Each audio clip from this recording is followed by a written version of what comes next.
la création du Fonds provincial pour la promotion de la vaccination dans la province de Tanganyika et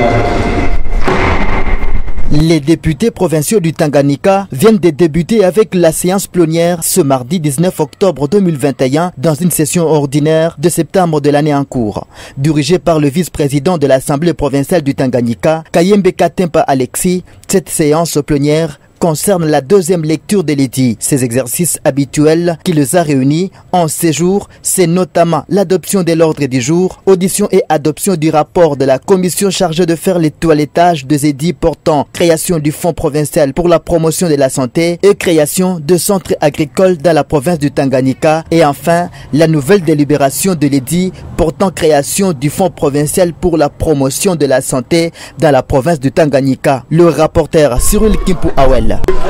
Cet édit a été déjà voté en plénière. Cependant, il y avait des rectifications, des corrections qu'on devrait apporter. Comme les députés étaient en vacances parlementaires, une commission a été mise sur pied pour les toilettages final. Et comme c'est un édit qui doit être transmis au gouvernement de province pour promulgation, il fallait absolument qu'il soit voté une fois de plus en plénière. C'est ce qui venait d'être fait.